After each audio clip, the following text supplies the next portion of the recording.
데일리 브리핑. 네, 오늘 데일리 브리핑에서는 워싱턴 DC 미국 한인 유권자 연대 김동석 대표와 함께하는 날입니다. 대표님 안녕하십니까? 네, 안녕하세요. 네, 지난 토요일에 이 사우스캐롤라이나주 이 민주당 경선이 치러졌었는데요. 지난 2020년 대선 후보 중에서 사실 거의 꼴찌를 하던 바이든을 들어 올려서 결국 대통령으로 만든 주가 바로 이 사우스캐롤라이나가 아닌가 이런 생각이 드는데 이번에는 어땠습니까? 그렇죠. 지난 토요일 날 이미 공화당은 뭐 아이오와 뉴햄프셔 그 프라이머리 시작됐는데 네. 민주당은 공식적으로는 이제 지난 토요일 사우스캐롤라이나 예비 선거가 첫 경선이었었습니다. 네. 뭐 아시겠지만은 그 현직이니까 현직 대통령이 후보니까 뭐 그냥 현직이 다 이 유권자 표를 다 갖고 가는 거는 뭐 예상됐던 거고요. 네. 지난 토요일 민주당 이제 예비 선거는 사실 선거를 치르면은 그 본인 위주의 캠프에서는 이기는 걸 상정하잖아요. 그러니까 민주당의 바이든 대통령 측도 쉽지는 않겠지만 바이든이 재임을 한다. 내년도 다시 취임을 한다. 그러면은 제일 중요한 게 뭐냐 하면 후계자입니다. 부통령이 그리고 4년 지나면은 부통령을 8년 하면은 이제 당연히 다음번에 대통령 후보가 되는 거죠. 네. 그래서 지난 그 토요일 사우스캐롤라이나 민주당 프라이머리는 바이든 대통령의 예비 경선에 초점이 맞춰진 거가 아니고 부통령이 카멀라 해리스가 과연 사우스캐롤라이나에서 어느 정도 유권자들로부터 경쟁력이 있는가라는 부분이 좀 관심거리였고 그리고서 본인도 카멀라 해리스 부통령도 이제 자신의 정치적인 다음 앞을 보고서 공을 많이 들여서 한 그 경선이었다 이렇게 보는 게 맞고요. 사실 뭐 맹숭맹숭했죠. 사우스캐롤라이나 프라이머리 처음 하는 거는 주요 앵커분께서 지금 설명했듯이 2020년에는 바이든 대통령이 눈에 보이지도 않던 후보였었잖아요. 그렇죠. 아이오와에서 꼴찌하고 뉴햄프셔에서 4등하고 그런데 사우스캐롤라이나에서 흑인들이 일치 단결해서 바이든을 지지하는 바람에 이제 1등이 돼가지고 팬데믹 가운데에 대통령 후보가 돼서 대통령이 된 겁니다. 그래서 사실은 민주당에서 왜 아이오와 뉴햄프셔가 처음에 시작된 게 아니고 사우스캐롤라이나가 첫 경선 진화하면은 사우스캐롤라이나가 비교적 다인종이 좀 있는 곳이다 여러 곳으로 흑인들의 표심이 나타날 수 있는 곳이다. 네. 그렇기 때문에 이 앞으로의 경선에 이 방향을 알리고 경쟁력을 알려주는 거는 아이오와나 뉴햄프셔는 거의 모든 게 백인이기 때문에 사우스캐롤라이나에서 시작을 해야 된다. 그래서 이제 처음으로 그 사우스캐롤라이나 경선이 시작된 겁니다. 바이든이 이제 재선을 위해서 사우스캐롤라이나에서 경선을 시작했다. 이렇게 보면 맞습니다. 네. 자, 공화당에서도 사우스캐롤라이나의 경선이 굉장히 중요할 텐데 니키 헤일리하고 트럼프는 어떻게 준비를 하고 있을까요? 공화당은 이제 24일입니다. 네. 보름하고 하루 이틀 더 남았는데 이달 24일 공화당 사우스캐롤라이나 프라이머리인데 사실 여기까지가 초반전이라고 볼 수 있습니다. 그리고 나서 미시간을 한 다음에는 3월 5일 날 16개 주에서 동시에 치러지는 이제 슈퍼 투스데이죠. 네. 요 사우스캐롤라이나까지의 성적을 가지고 16 슈퍼 투스데이의 향배가 결정이 되기 때문에 중요하죠. 물론 이전에 있던 아이오와 뉴햄프셔 이런 것들이 다 종합되지만은 설명드린 거와 마찬가지로 사우스캐롤라이나는 정치적인 면에서 그 주에 경쟁력이 있다라고 해도 틀리지 않을 정도로다가 그 딥사우스 남부 지역의 표심을 좀 나타내주는 주기 때문에 매우 중요하죠. 아시겠지만은 니키 헤일리가 트럼프를 상대로 힘겹게 지금 어떻게 해서든지 공화당에서 경선에 완주를 하려고 지금 기진맥진 애를 쓰고 있는데 네. 사우스캐롤라이나 주지사를 2번 하셨잖아요. 예. 예, 그런데도 불구하고 그 지난 주말에 워싱턴 포스트지하고 맘모스 대학교의 그 지지율 조사를 한 거 보면 트럼프가 58%고 니키 헤일리가 32%, 26% 차이가 날 정도로 주지사를 2번 했어도 공화당에서는 이미 뭐 트럼프가 독주하고 있다 이렇게 나타나지고 있습니다. 다만 니키 헤일리가 갖고 있는 지금 성적, 트럼프랑 경쟁을 해서 아이오와하고 뉴햄프셔에서 겨우 이제 경쟁력을 확보해가지고 트럼프의 대안으로다가 레이스에 포기하지 않고 있는데 이 성적보다 좋으면 이 성적이나 이 성적보다 사우스캐롤라이나 경선에서 성적이 좋으면 니키 헤일리는 포기하라는 갖은 압력이 있음에도 불구하고 슈퍼투스데이까지 갑니다. 설명드렸던 것처럼 슈퍼투스데이까지 가게 되면은 트럼프로서는 굉장히 어려움에 직면하죠. 트럼프는 돈이 많이 드는 선거 운동을 합니다. 네. 그리고 이 슈퍼투스데이가 16개 주니까 이 16개 주에서 그래도 트럼프가 내가 대장이다, 내가 독주를 한다라는 걸 보여주려면은 굉장히 많은 캠페인을 좀 유지를 해야 됩니다. 트럼프는 돈이 들어오는 것보다는 쓰는 게 훨씬 많습니다. 그리고 선거 캠페인에 쓰는 것보다는 리걸피가 많이 들죠. 그렇죠. 변호사비가. 네. 여러 가지 범죄 혐의로 걸린 것 때문에 변호사비를 엄청 지불해야 되기 때문에 이것 때문에 지금 트럼프는 하루하루 그냥 니키 헤일리를 협박하고 갖은 압력을 넣으면서 빨리 포기해라.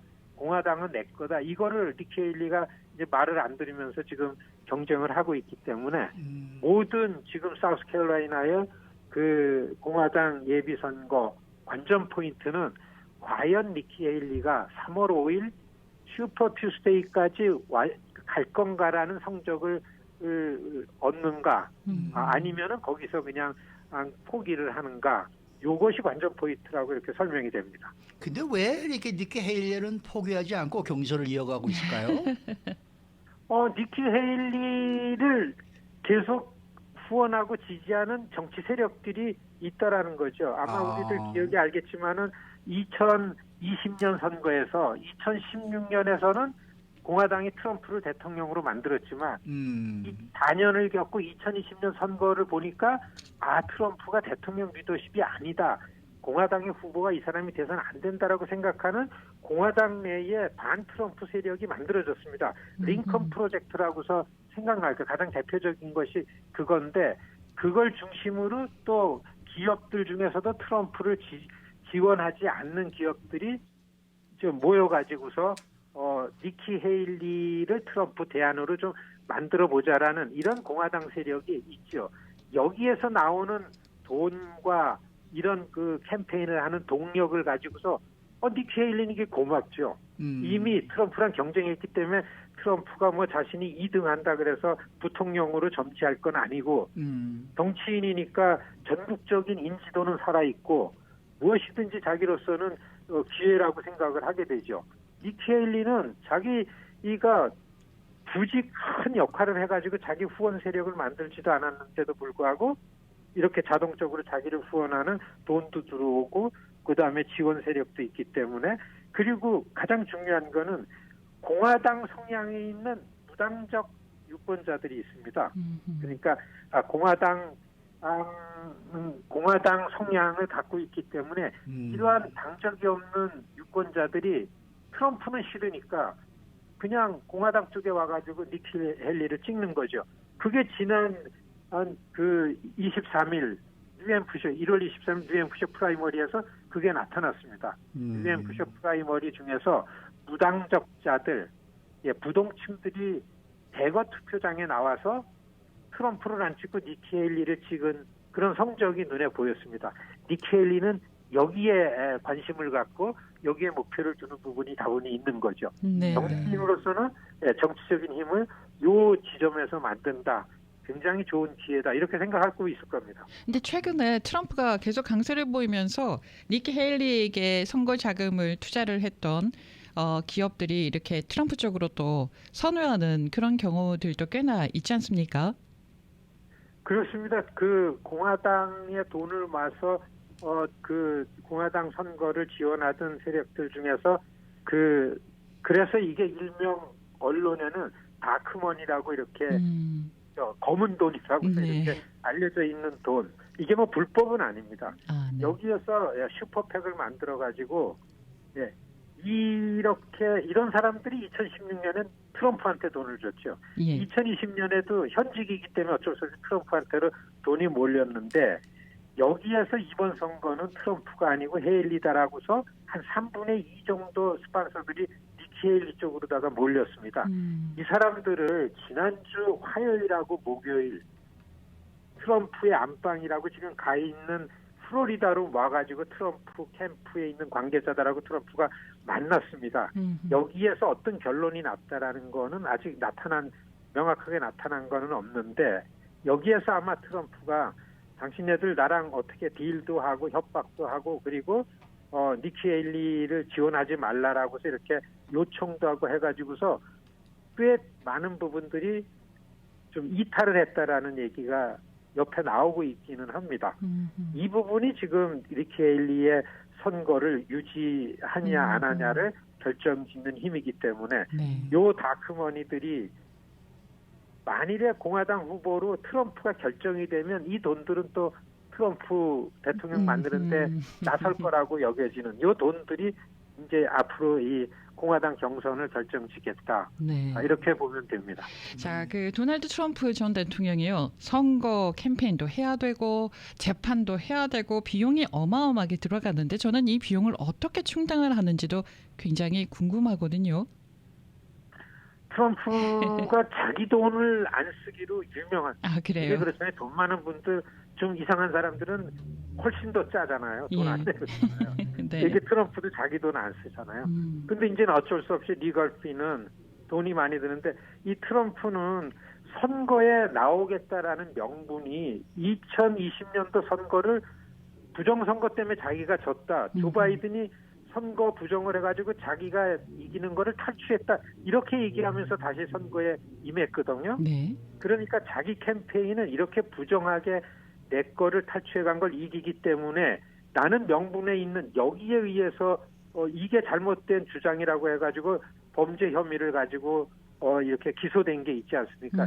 이거에 그 재판 비용으로 쓴다라고서 모금을 해놓은 게 있고 또 들어오는 돈 중에서 여기에 쓸 수 있는 부분도 포션이 있습니다. 아, 네. 그렇기 때문에 여기에서 들어오는 돈을 쓸 거고 그리고 뭐 아시다시피 트럼프 아직 재산 뭐 엄청 많은 사람 중에 하나이기 때문에 네. 어떻게 해서든지 트럼프는 자기 돈을 내놓고서라도 쓰면서 요번에 권력을 다시 트럼프는 잡지 않으면은 전체가 망한다고 해도 틀린 말이 아니죠.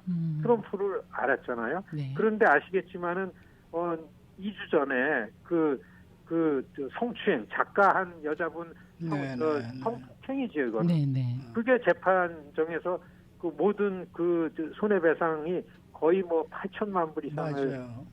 그게 얻어맞았으니까 앞으로 이렇게 나올 겁니다.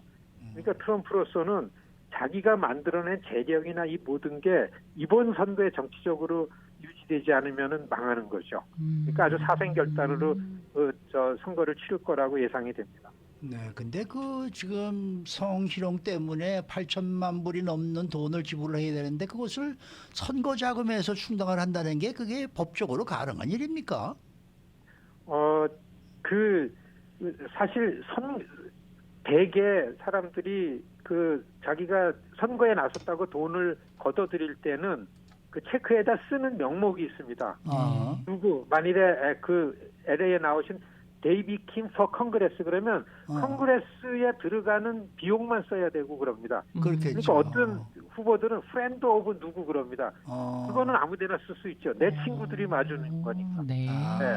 그러니까 그리고 돈이 남으면은 그거를 공적으로 컨그레스 하면 컨그레스 캠페인에 내놔야 되기 때문에 웬만한 사람들은 그냥 프렌드 오브 뭐 누구 이렇게 해서 돈을 많이 많았죠. 트럼프가 바로 그렇게 가지고 여러 행태로다가 돈을 많은 게 있기 때문에 마음대로 쓰고 있다 이렇게 보여집니다. 알겠습니다. 네.